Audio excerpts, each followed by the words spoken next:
मैं नंदलाल उपाध्याय, शिक्षक Janata Sahyog inter college Mai Kharagpur Azamgarh. आज मैं अंग्रेजी पढ़ने वाले छात्रों को present future perfect continuous tense के विषय में बताने चल रहा हूँ।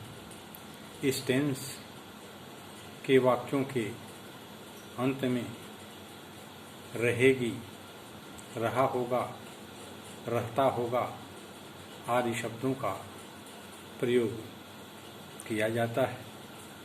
आई और वी के साथ शैल है, बीन सहायक क्रिया के साथ मुख्य क्रिया में आईएनजी का प्रयोग किया जाता है।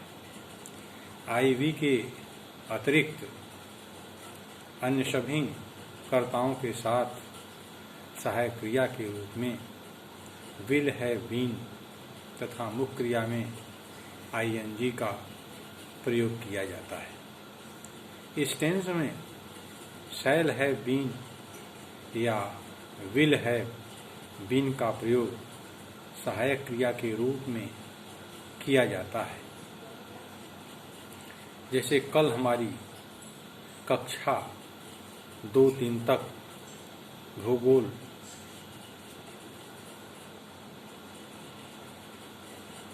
पढ़ती रहेगी। Tomorrow our class will have been studying geography for 2 days. दोपहर के समय हामिद 1 घंटे तक गीत गाता रहेगा। At noon, Hamid will have been singing songs for an hour. तुम कल 20 घंटे तक अपना समय नष्ट करते रहोगे। Tomorrow you will have been wasting your time for 20 hours.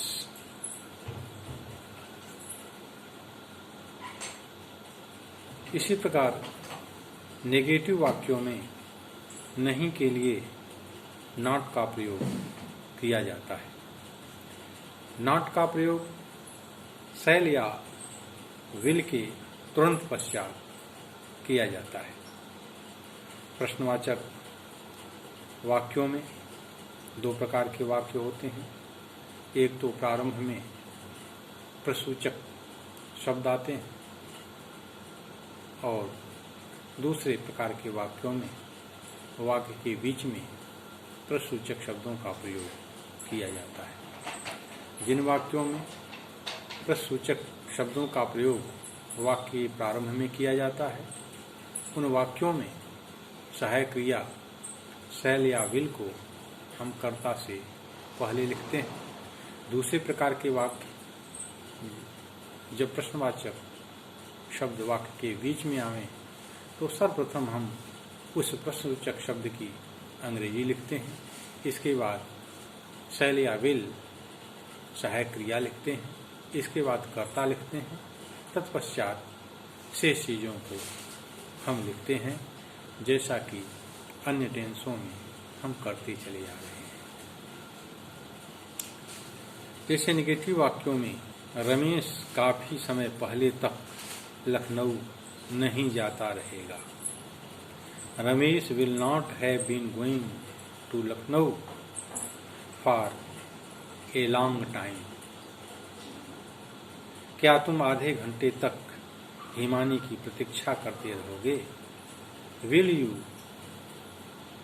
have been waiting for Himani for half an hour?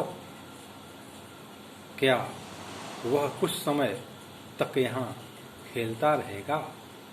Will he have been playing for some time?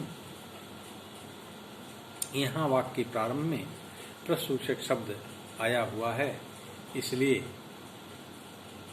सहायक क्रिया को सर्वप्रथम हम कर्ता से पहले लिखते हैं। ये लड़कियां इतने अधिक समय तक क्यों नाचती रहेंगी? यहाँ वाक्य के बीच में क्यों शब्द आया हुआ है? इसलिए पहले हम प्रश्नसूचक शब्द क्यों की अंग्रेजी व्हाई लिखेंगे। Why will these girls have been dancing for such a long time? Hameed को कौन एक सप्ताह तक नहीं पढ़ाता रहेगा? Who will not have been teaching Hamid for a week?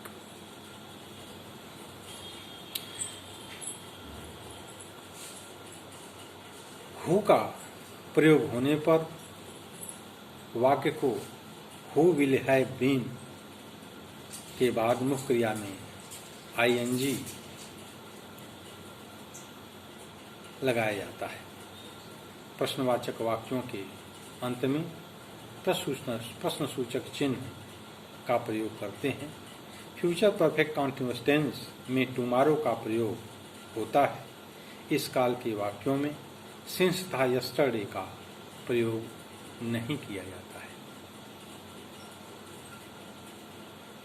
इस प्रकार से हम सभी टेंसों का अभ्यास अलग अलग तरीके से किए हैं। हमें हर टेंसों का पहचान और उस टेंस की सहायक क्रिया तथा मुख्य क्रिया किस रूप में रहेगी, इसका ज्ञान रखना परम आवश्यक है, क्योंकि बगैर पहचान के हमें ट्रांसलेशन करने में बड़ी असुविधा होगी।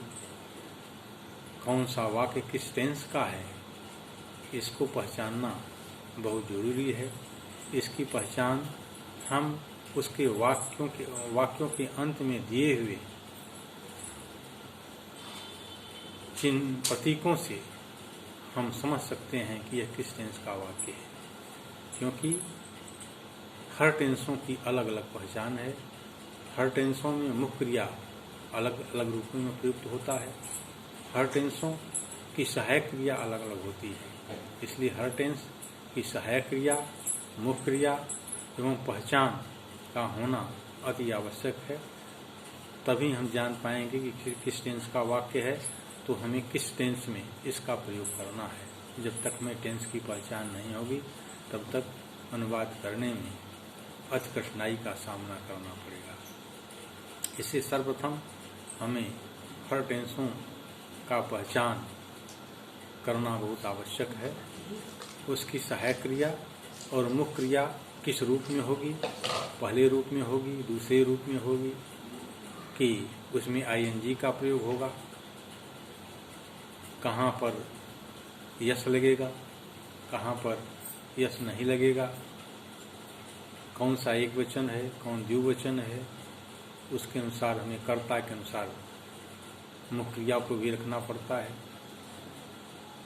आज यहीं तक, शेष कल पढ़ाया जाएगा।